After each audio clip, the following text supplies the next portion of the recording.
আলহামদুলিল্লাহ আমাদের পাওয়ার প্লেতে সেমিকন্ডাক্টর ও ইলেকট্রনিক্সের এক ক্লাসেই পুরো চ্যাপ্টারটা আমরা শেষ করে ফেললাম এবং এই ক্লাস থেকে অ্যাটলিস্ট সে 13 মার্ক পরীক্ষায় কমন পাবে এবং এই ক্লাসে সব কিছু আছে। যারা বলে যে পাওয়ার প্লেতে বেসিক থেকে পড়ানো হয় না, তারা একটু স্লাইডগুলো দেখতে পারো। হোল, মুক্ত ইলেকট্রন সব কিছুর বেসিক থেকে বোঝানো আছে। প্রথমে পুরো পার্টটাই basic, depletion layer, junction, everything. Even এই কার্ভগুলো থেকে প্রচুর প্রশ্ন আসে। এই গ্রাফটা এখান থেকে আমরা খুব সময় দিয়ে এটা বুঝাইছি।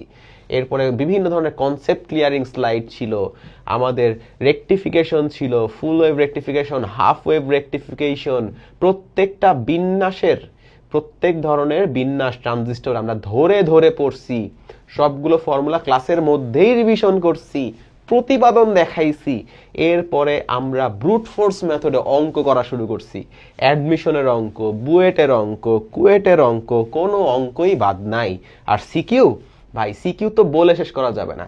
সিকিউ আমরা জাস্ট কাউন্ট করো কতগুলা সিকিউ আমরা এখানে করাইছি। দেখো তো এখানে কতগুলা সিকিউ আমরা জাস্ট করাইছি, জাস্ট এগুলো দেখতে হবে।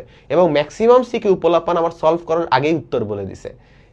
প্রচুর পরিমাণ সিকিউ আমরা সলভ করছি। সো যারা এখনো চিন্তা করতেছো যে পাওয়ার প্লেতে আমার বেসিক থেকে আমি পড়তে পারবো কিনা, আমরা অনেক সময় ধরে ক্লাস নিই। আমার আজকের ক্লাসটা অলমোস্ট 5 ঘন্টা 20 মিনিট, স্টুডেন্টরা কমেন্ট করছে 5 ঘন্টা 20 মিনিটের মতো হয়েছে। আচ্ছা আমাকেই দেখো, কমেন্ট দেখাতে হবে না।